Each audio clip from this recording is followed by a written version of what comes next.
뺀질이를 대하는 방법에 대해 정리해 보겠습니다. 뺀질이는 흔히 말하는 게으르거나 책임을 회피하는 사람을 의미합니다. 이러한 사람들과의 상호작용은 때때로 매우 어려울 수 있습니다. 하지만 몇 가지 전략을 통해 효과적으로 대처할 수 있습니다. 첫째, 명확한 기대치를 설정하는 것이 중요합니다. 뺀질이와의 관계에서 가장 중요한 것은 명확한 기대치를 설정하고 이를 지속적으로 전달하는 것입니다. 예를 들어, 업무나 프로젝트에서 구체적인 목표와 기한을 설정하고 이를 문서화하여 서로 공유하는 것이 좋습니다. 이렇게 하면 뺀질이가 책임을 회피하기 어렵게 만들 수 있습니다. 둘째, 지속적인 피드백을 제공해야 합니다. 뺀질이는 종종 자신의 행동에 대한 피드백이 부족할 때 더 게을러질 수 있습니다. 따라서 정기적으로 피드백을 제공하고 긍정적인 행동에 대해서는 칭찬하고 부정적인 행동에 대해서는 개선점을 제시하는 것이 중요합니다. 이를 통해 뺀질이가 자신의 행동에 대한 책임감을 느끼도록 유도할 수 있습니다. 셋째, 동기부여를 강화해야 합니다. 뺀질이는 종종 동기부여가 부족한 경우가 많습니다. 따라서 그들의 관심사나 목표를 파악하고 이를 바탕으로 동기부여를 제공하는 것이 필요합니다. 예를 들어, 그들이 좋아하는 활동이나 보상을 통해 동기부여를 강화할 수 있습니다.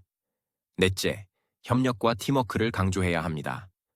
뺀질이는 혼자서 일을 할 때 더 게을러질 수 있습니다. 따라서 팀 내에서 협력과 팀워크를 강조하고 서로 도와가며 일을 진행하도록 유도하는 것이 좋습니다. 이를 통해 뺀질이가 자신의 역할과 책임을 더 잘 인식하게 될 것입니다.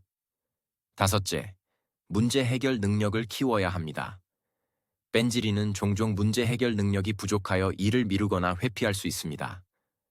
따라서 그들의 문제 해결 능력을 키우기 위해 교육과 훈련을 제공하는 것이 중요합니다. 이를 통해 그들이 스스로 문제를 해결하고 책임을 질 수 있도록 도울 수 있습니다. 여섯째, 긍정적인 환경을 조성해야 합니다. 뺀질이는 부정적인 환경에서 더 게을러질 수 있습니다. 따라서 긍정적이고 지원적인 환경을 조성하여 그들이 더 열심히 일할 수 있도록 유도하는 것이 필요합니다. 예를 들어, 팀 내에서 서로 격려하고 지지하는 문화를 형성하는 것이 좋습니다. 마지막으로, 인내심을 가져야 합니다. 뺀질이를 변화시키는 것은 시간이 걸릴 수 있는 과정입니다. 따라서 인내심을 가지고 지속적으로 노력하며 그들과의 관계를 유지하는 것이 중요합니다. 때로는 작은 변화라도 긍정적으로 받아들이고 이를 바탕으로 더 큰 변화를 이끌어낼 수 있도록 해야 합니다.